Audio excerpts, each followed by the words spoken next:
Hey guys, welcome to another analyzing video.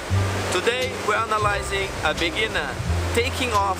He's a little bit confused sometimes, so let's analyze. So in this video we'll analyze Martin.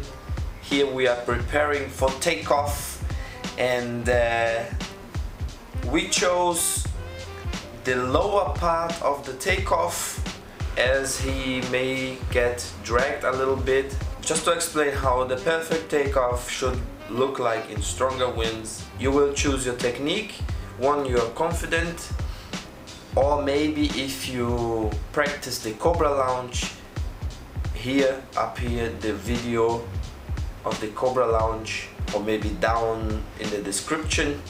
So we are connected and have now 3 different options to inflate the wing. Depending on the conditions and depending on your preference, you can choose, like, this is the one I prefer the most.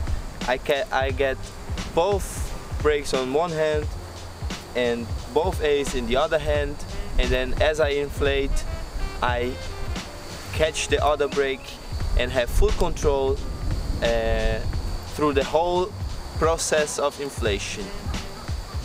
The other technique is you put your brakes on your wrists and with one hand get the risers and with the other hand the D's, C or D's. So like this you have full control of the wing and never will lose your brakes as they are on your wrist. Well, those are 2 techniques that I prefer as they are the most convenient and have full control of the wing. How do I know what brake belongs to which hand? I can orient myself on my carabiners. I put the hands on my carabiners and follow the risers until I get my brakes. Now, as my preferred technique, I put both brakes in one hand. The brake that I will change, or the brake that I will catch with my other hand, I will put above. As I inflate, I later on will get over my risers, get the brakes and turn. Like this I have full control. Okay, you chose your technique. Now you check again if everything is right. Look which riser is over the other. It is important to know which riser is above. It depends really. If the left one is over the right one, I know that I will have to turn to the left. If the right one is above, I will have to turn to the right when I untwist and take off. Again, I put my hands on my carabiners, follow the risers until I get the brakes. Flex your legs, bend your knees, crouch down, and use your weight to your favor so that the wing doesn't drag you as much while you're inflating. Alleviate the pressure. As the wing is over your head, you break the surge, you turn around, don't walk backwards. Keep your upper body facing a little bit down and walk forwards.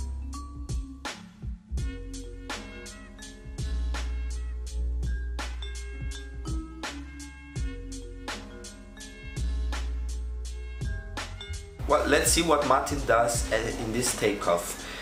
He pulls the A's, he's a little bit stretched out, he alleviates the pressure in the wing, but before the wing has the chance to come up, he breaks it already. You can see his hands on his hips and he releases, does a few inputs. Now the wing surges, he brakes and he's still facing the wing, and at this moment, as he is already stretched out, his legs are stretched, the wing picks him up a little bit and he loses contact with the ground. And then what happens? Yes, it untwists and he stretches his legs again. As your body now has inertia spinning around, consequently you will twist again. In this case, he almost twisted again.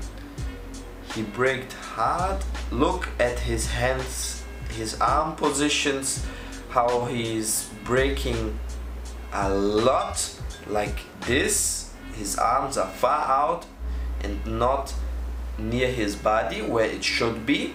Okay, now he was indecisive. Should I stay or should I go? And the wing falls down. What could he have done better?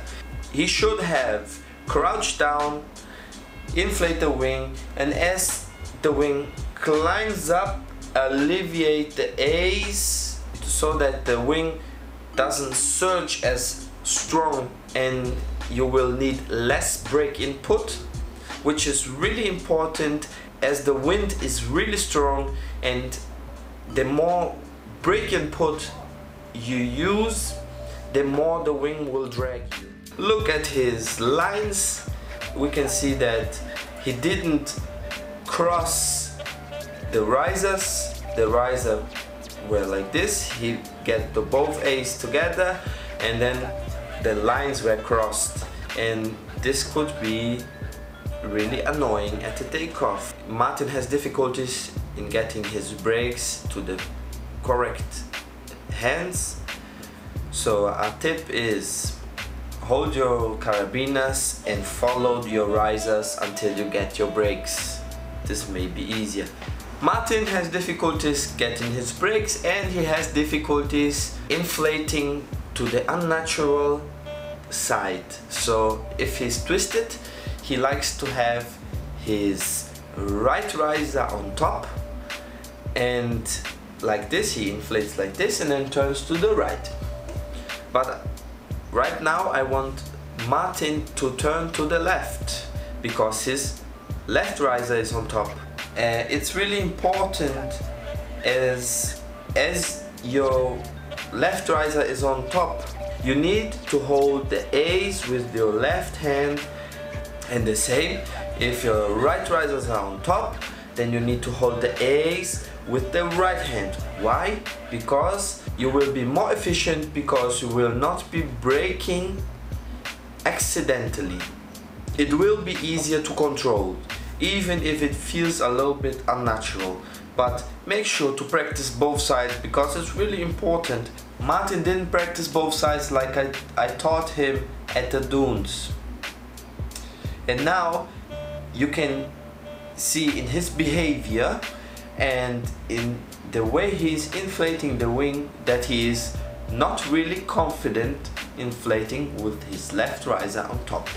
But this time he crouched down, the wing inflates perfectly, smooth like butter, and then again he turns to the right. Even after repeating 1,000 times and saying, Martin, now look at your risers, you need to turn to the left, you need to turn to the left before inflating.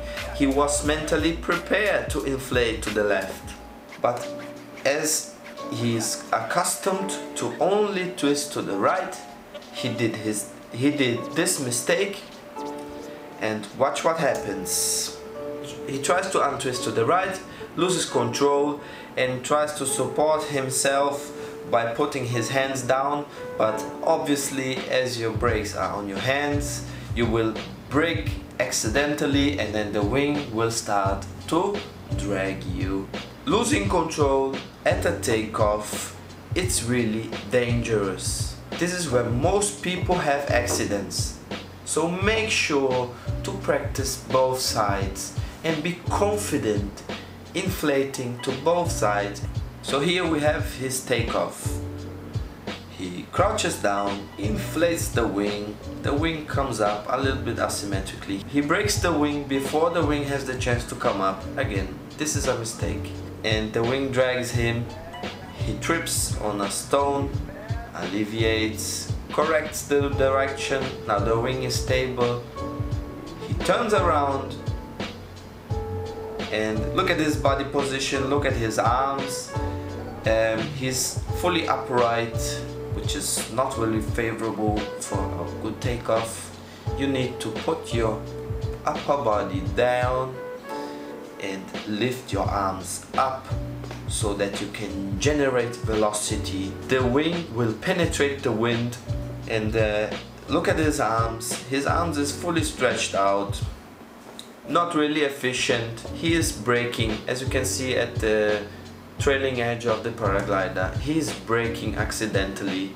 His hands should be near the risers to have fully efficient brake input. And then he takes off and his legs shoot up.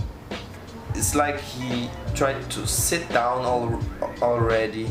The wing drops again and he has to run again.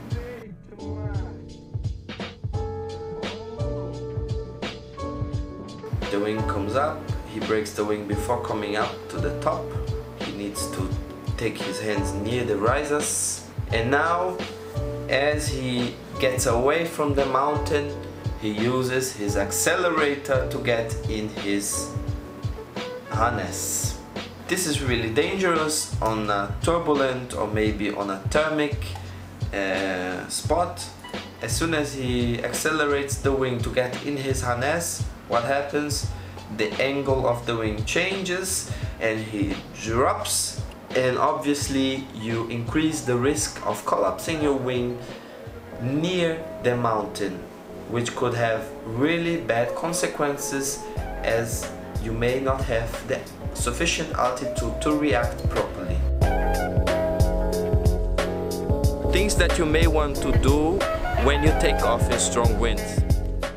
You want to get low when inflating your wing, as your weight will work on your favor. You need to practice both sides of inflation. You need to know how to turn to the left and to the right with ease. Check the risers. Cross your risers and not your lines, so that your lines are free. Things you don't want to do. Excessive command. Keep your arms near your risers so that your brake input is efficient. Don't sit on takeoff. Be prepared to run until you are airborne and away from the mountain. Never ever accelerate at takeoff. This could be really dangerous, especially on a turbulent takeoff.